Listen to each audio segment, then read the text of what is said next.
السلام عليكم ورحمة الله وبركاته. Welcome back to another episode of Quran in English. My name is Ahmed and I'm happy to take you through the second section of Surah Ghafir. Yeah, before I get into it, I'd just like to do a shout out to all of my all of the people who took time to comment on the YouTube videos. I appreciate it. It's very nice. It's very cute. I'm learning from you. There's a lot of people that have corrected me on a lot of things, shared different perspectives. I raise a few questions, they answer them. I'm loving it. It's very cute, and I really thank you, each and every one of you, for taking the time to share your perspective. It's very nice. Yeah, it's cool to see.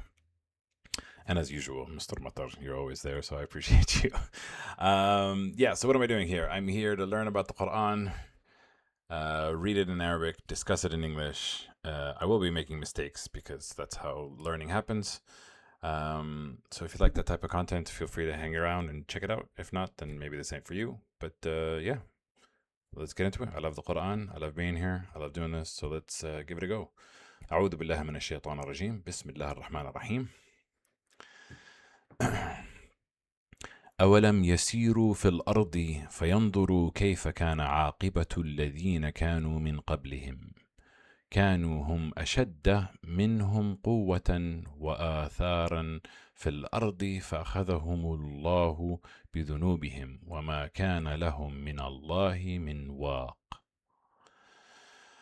We've heard this expression many, many times in the Quran.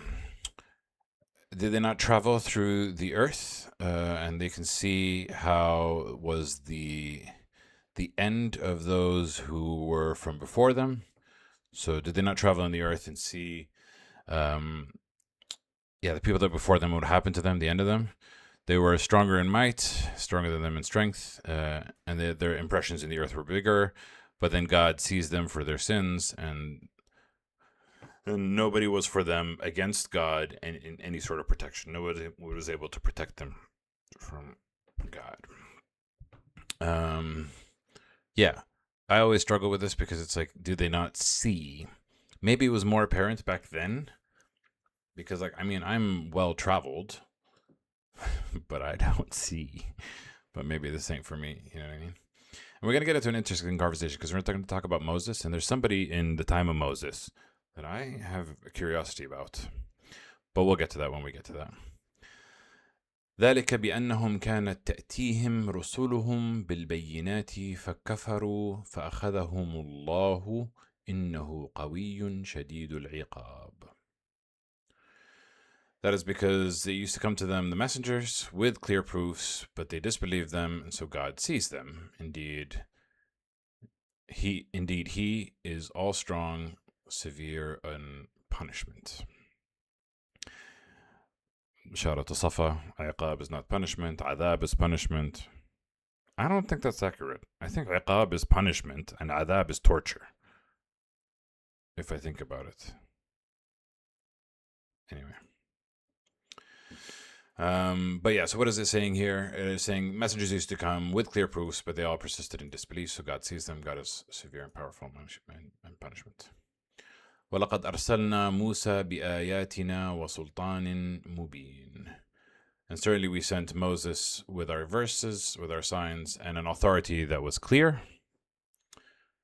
Yeah, so we're back to the story of Moses. إِلَى فِرْعَوْنَ وَهَامَانَ وَقَارُونَ فَقَالُوا سَاحِرٌ كَذَّابٌ. We sent Moses to Pharaoh and Haman and Qarun, and they said he was a magician that is a liar. Yeah, we've heard, I think Moses, I know Moses is referred to the most in the Quran. He is the most referred to messenger prophet. His name is mentioned the most times. فلما جاءهم بالحق من عندنا قالوا اقتلوا أبناء الذين آمنوا معه واستحيوا نساءهم وما كيد الكافرين إلا في ضلال. So when he came to them with truth from us, they said, kill the sons of those who believe with him and let live the women. And the plot of disbelievers is nothing except for Yeah, dalal is kind of like misguidance, confusion. In vanity is an expression, error is an expression. The plot of the disbelievers is wasted. You can scheme and plot all you want. It's not going to affect you. وقال فرعون ذروني أقتل موسى وليدعو ربه إني أخاف أن يبدل دينكم أو أن يظهر في الأرض الفساد. And Pharaoh said, leave me to kill Moses. Let him call his Lord. Leave me to kill Moses and let him call his Lord. And then Pharaoh continues saying, indeed, I am afraid that he will change your religion or that he may cause to appear in the land corruption. Which is ironic. Isn't it amazing how the corrupt always blame you for corruption? And I'm sure everybody has experienced this when a toxic person, sees you standing up for what's right or doing what's right. They're like, why are you being so toxic? And you're like, what you are accusing me? Like, confusion. So it's kind of the same. It's good to see that the Pharaoh is just a garbage human. And the fear is that they will change religion, so there's a lot of irony in this, because a lot of people nowadays have strong ties to their religion. I'm a Muslim, I'm a Jew, I'm a Christian. And everyone's like, no, it has to be me, it has to be right. I'm only blah, blah, blah. And the fear of changing religion is something that existed back then and exists today. And I'm not going to get into the nuances and the differences between the Abrahamic religions or what they believe or what they're focused on. But the focus that everybody has to see it my way and nobody can change what I'm seeing is also the same problem that Pharaoh was doing, which was kind of, obviously they don't compare because he was also doing a lot of more terrible things and he didn't believe in God. But the point being is that we should be following the religion of truth, the religion of God, the religion of guidance, and not so focused on persisting in our ways. That's the point that I want to make. But the last part, that he may cause corruption in the land, like, okay, Pharaoh, Mr. Killing men and leaving children and killing babies, yeah, they're the problem. Sure. وقال موسى إني عذت بربي وربكم من كل متكبر لا يؤمن بيوم الحساب. And Moses said, indeed, I seek refuge in my Lord and your Lord from every arrogant one who does not believe in the day of reckoning, the day of account, the day of judgment is not correct. Reckoning and account, where like every score will be tallied. Game end. So this is what Moses said. Moses said, I seek refuge. He says, my Lord and your Lord, because God is their Lord as well. It's just their choice whether they want to believe in him or not. We can get into whether they believe in him or not, because a lot of the times the pagans used to believe in multiple gods and the one creator God. But let's not get into that nuance right now. Now this person seems interesting. وقال رجل مؤمن من آل فرعون يكتم إيمانه أتقتلون رجلا أن يقول ربي الله وقد جاءكم بالبينات من ربكم وإن يكو كاذبا فعليه كذبه وإن يكو صادقا يصبكم بعض الذي يعدكم إن الله لا يهدي من هو مسرف كذاب. So, and a man who believed from the people of Pharaoh, but he was concealing his faith, said, do you kill a man that says, my Lord is God? And indeed, it has come, and he brought to you clear proofs from your God. So again, interesting turn of phrase. Do you kill a man that says, "My Lord is God, and he came to you with proofs from your Lord"? So very distinction. So even though Moses is saying it's my God, he came to you with proofs from your Lord. So this person believes, but he's also asking it in a very, obviously he's concealing his faith. He's not being,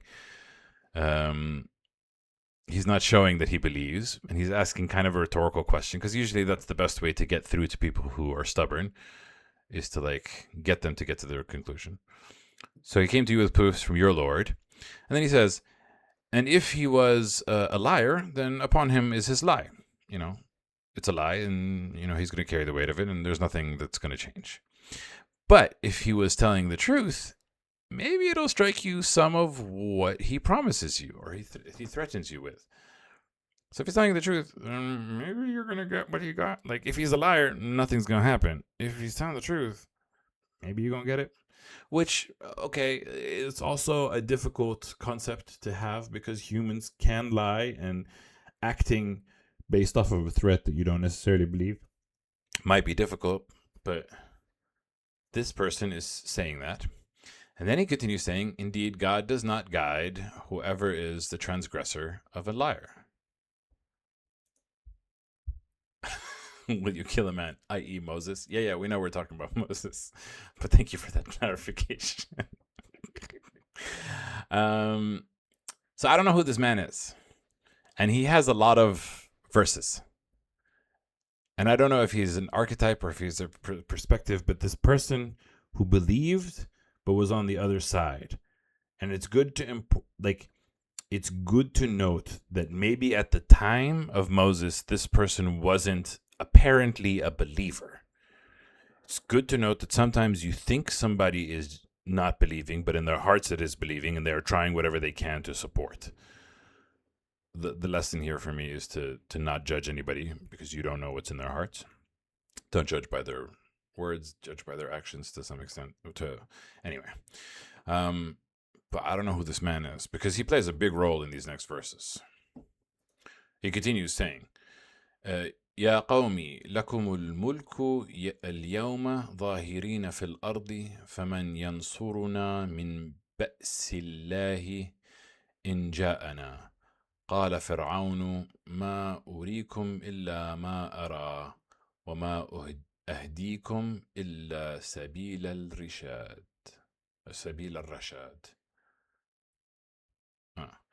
So the man continued saying, "O my people, for you is the kingdom today dominant in the earth, but who will help us from the punishment, from the might is the correct word, of God, if it comes to us?" Then Pharaoh said, in rebuttal, "I do not show you except what I see, and I do not guide you except to the path of guidance, to the path of righteousness," which is interesting to note. Usually the corrupt have a belief that they are doing correct. They believe in what they're doing, even if it's twisted, even if it's confused. That for me, like, also, whenever we're talking about movies and villains, a movie or a villain that acts evil or mean because they're just evil or mean is an underdeveloped character. Usually people who commit terrible atrocities believe that this is the right way to do it, believe that this is the right way for them, not necessarily the right way for all. But they have a concept of, like, he also could be lying, but I think that the Pharaoh genuinely believed that he's guiding them. Yeah. And we know the concept that if God doesn't guide you, you're never going to be guided. So you could be confused in thinking that you're guided, وقال الذي آمن يا قوم إني أخاف عليكم مثل يوم الأحزاب.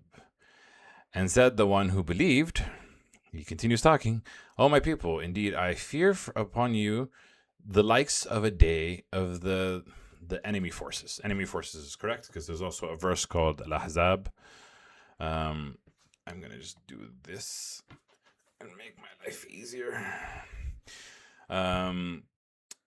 Yeah.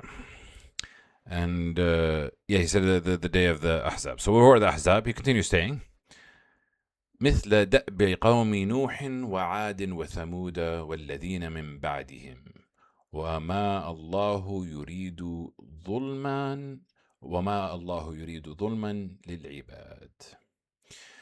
He says the enemy forces, like the plight of the people of Noah and Ad and Thamud and those from after them, and God does not want injustice for his slaves and his servants. So not only does this person believe, this person is very learned. He knows these stories. He knows what's happening. But also, maybe at the time, it was easier for everybody to know these stories, and that's when it was told, go through the land and see them. Maybe there were less distractions back in that world, so it became easier. Maybe if I close this, will I get... Yes, they get more light. See, cool. But this person not only is preaching truth, believing, and asking rhetorical questions that get you to the point of, okay, this doesn't make any sense. He also knows about Noah, Ad, and Thamud. Who is this person? And how did he get this conviction in his belief? Very interesting. وَيَا قَوْمِ إِنِّي أَخَافُ عَلَيْكُمْ يَوْمَ الْتَنَادِ.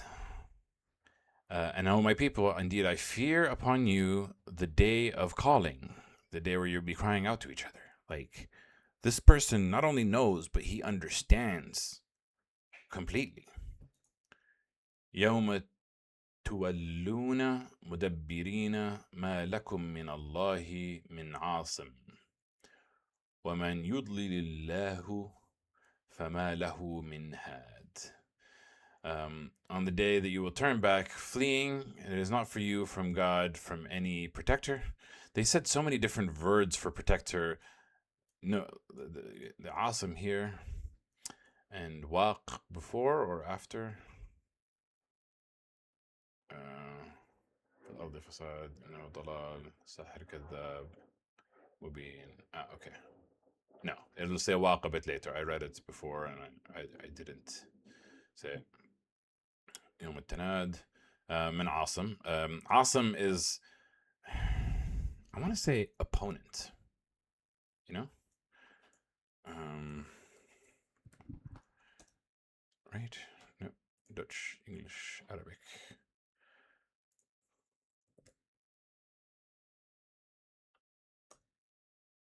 Really? You're just going to say awesome? Translate it in English.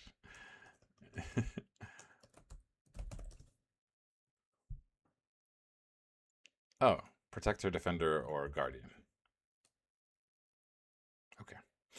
But yeah, they use this word, and I'll show you why, because a bit later we use a different word, but it's kind of the same concept. وَمَنْ يُضْلِلِ اللَّهُ فَمَا لَهُ مِنْ هَادٍ. And whoever God causes to be misguided or causes them to be misguided, then there's nobody that will be able to guide him. If God chooses to misguide you, nobody's gonna be able to guide you. Sorry, he lost Bindakas. And then he continues saying, وَلَقَدْ جَاءَكُمْ يُوسُفُ مِنْ قَبْلُ بِالْبَيِّنَاتِ فَمَا زِلْتُمْ فِي شَكٍّ مِمَّا جَاءَكُمْ بِهِ حَتَّى إِذَا هَلَكَ قُلْتُمْ لَنْ يَبْعَثَ اللَّهُ مِنْ بَعْدِهِ رَسُولًا كَذَلِكَ يُضِلُّ اللَّهُ مَنْ هُوَ مُسْرِفٌ مُرْتَابٌ. And indeed, Joseph came to you from before him with clear proofs. But you are still in doubt about what he brought to you, even though Joseph came with clear proofs. Until when he died, you said, God will not send from after him a messenger. I don't know why it says raise. Maybe the word is translated raise, but send is the more accurate, meaningful understanding. From after him a messenger. Thus, God lets go astray those who are transgressors and doubters. Yeah, so Joseph, I kind of understand him knowing a bit better because Joseph was in Egypt. And this was very local. But Ad and Thamud don't feel like Egypt. Noah feels a bit older. But this person knows, And it's so easy to be confused. So I'm just very impressed by those who know. What is meaning your ancestors, because Joseph died over 400 years before Moses. Yeah, but even then, 400 years is not a small amount of time. Like, it's a long life.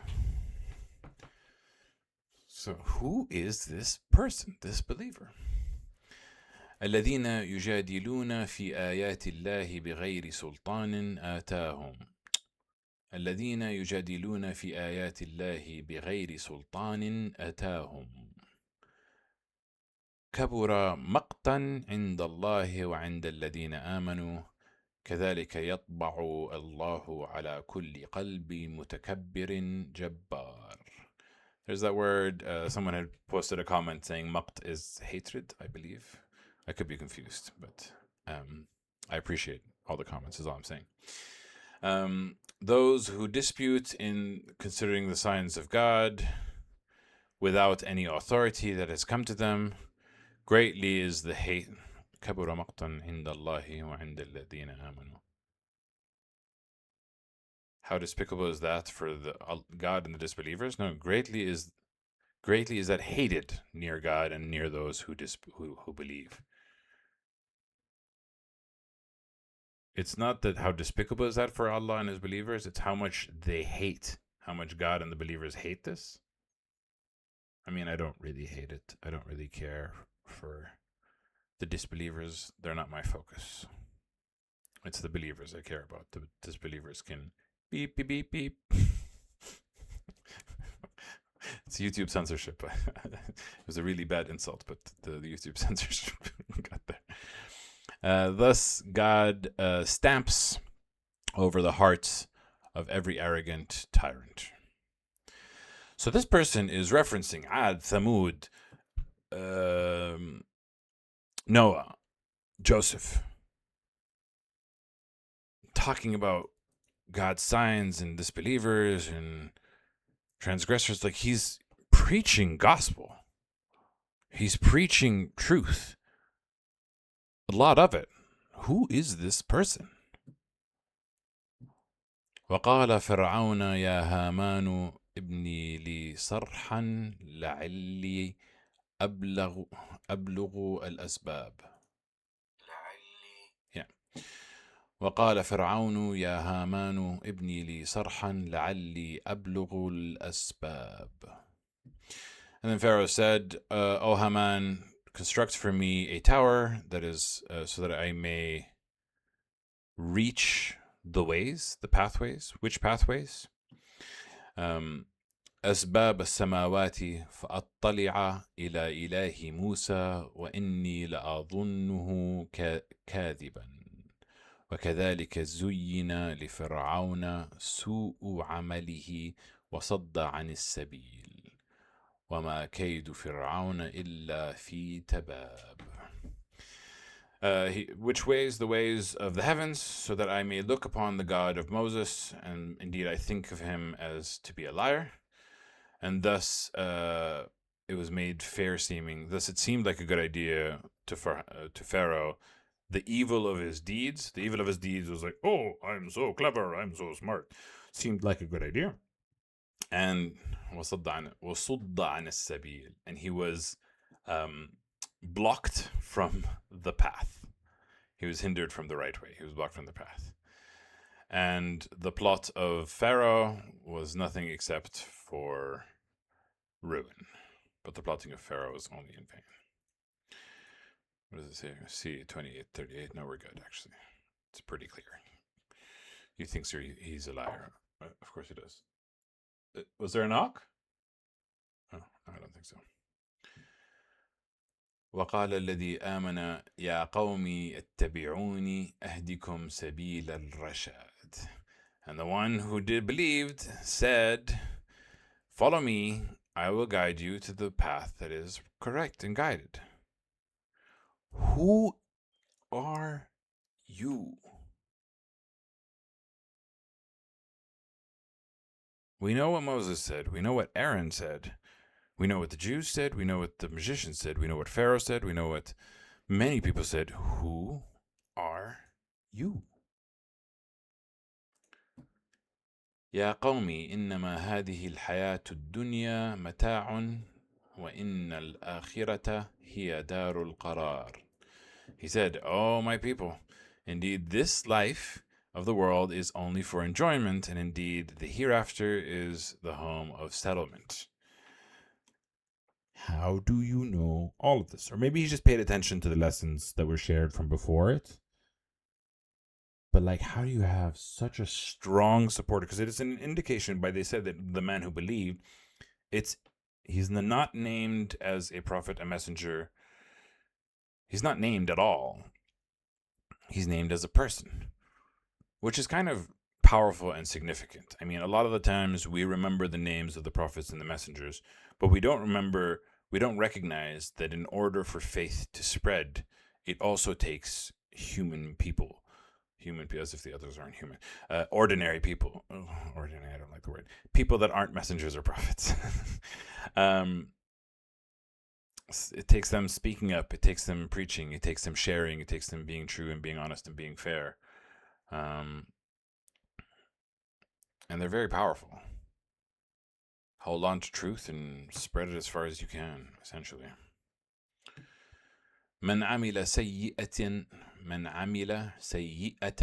فلا يجزى إلا مثلها ومن عمل صالحا من ذكر أو أنثى وهو مؤمن فأولئك يدخلون الجنة يرزقون فيها بغير حساب. Whoever does an evil deed, then he will not be recompensed except for the like of it thereof, something equivalent to the bad deed. And whoever does righteous deeds from males or females, while they are a believer, technically it says while he is a believer, but the point being is that he does not always refer to male or female. He is genderless, oftentimes. She is gendered. He is applicable to both. While as a believer, then those will enter paradise, and they will be given provision in it without reckoning. Without limit is understood, but it's the same word for reckoning. Where is that word? Waq. I thought it was. Did I not see that word?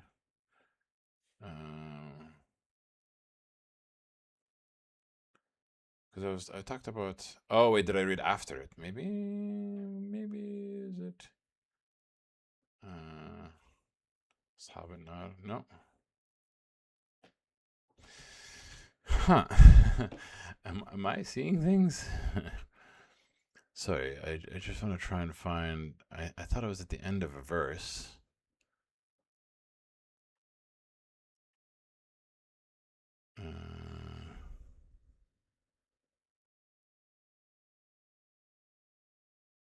Hmm.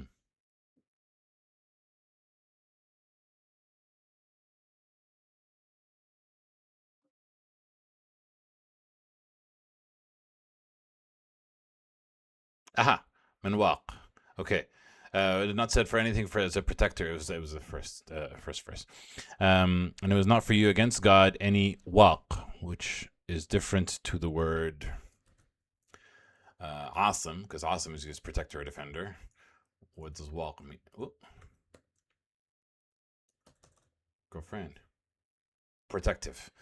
So many different variations, and there's got to be nuances to these words. One who safeguards, shields, or preserves others from dangers. Meaning protector or guardian.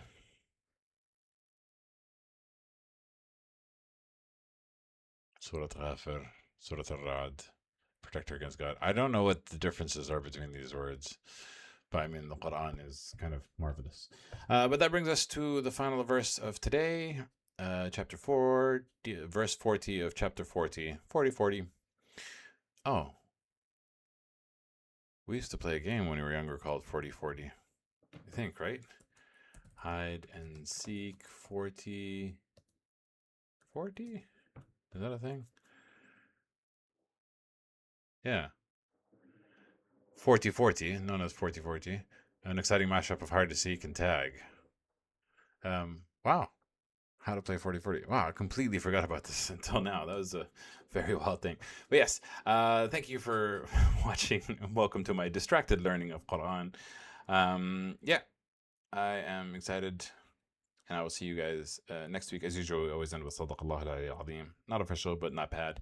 I thank you for watching. I appreciate you. And have a wonderful day, weekend, life. And I will catch you on the flip side next week. Inshallah. Goodbye.